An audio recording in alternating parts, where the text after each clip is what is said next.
balik lagi bareng kami di Firman yang Memerdekakan. Kali ini kita mau bahas sesuatu yang sangat personal tapi juga dalam banget. Yaitu gimana manusia bisa manunggal alias menyatu dengan Yesus, dan gimana iman bikin yang terbatas bisa bersatu sama yang tak terbatas. Kedengerannya kayak konsep tinggi ya, tapi justru Yesus datang supaya hal yang tinggi itu bisa kita alami. Yohanes 10:10 bilang, "Aku datang supaya mereka punya hidup dan punya dalam kelimpahan." Dan caranya lewat iman kepada Yesus. Ketika kita percaya, Roh Kudus dikasih ke dalam hati kita. Jadi bukan cuma tahu tentang Tuhan, tapi hidup bareng Tuhan. Yes, itu yang disebut manunggal. Bukan teori agama, tapi pengalaman hidup. Dulu kita hidup untuk diri sendiri. Sekarang, hidupku bukan aku lagi, tapi Kristus yang hidup di dalam aku. Galatia 2 ayat 20. Dan itu terjadi bukan karena kita hebat, tapi karena Allah dalam Trinitas mau tinggal di dalam kita.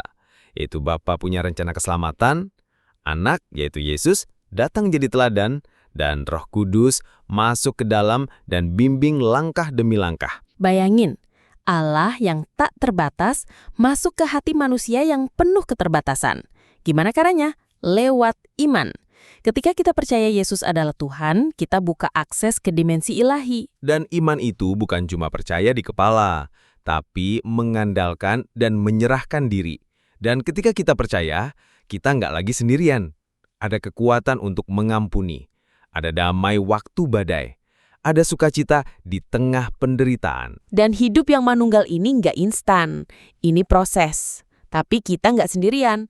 Roh Kudus tinggal di hati, jadi penolong, pengingat, penghibur, bahkan pelatih rohani kita. Pertanyaan buat kita hari ini, apakah kita masih hidup dengan kekuatan sendiri? Atau sudah memberi ruang buat Allah yang tak terbatas menyatu dengan kita? Hidup dalam iman kepada Yesus bukan beban, tapi jalan menuju kelimpahan sejati. Jalan menuju manunggal, bukan sekedar kenal Tuhan, tapi serupa dengannya. Terima kasih udah dengerin episode kali ini.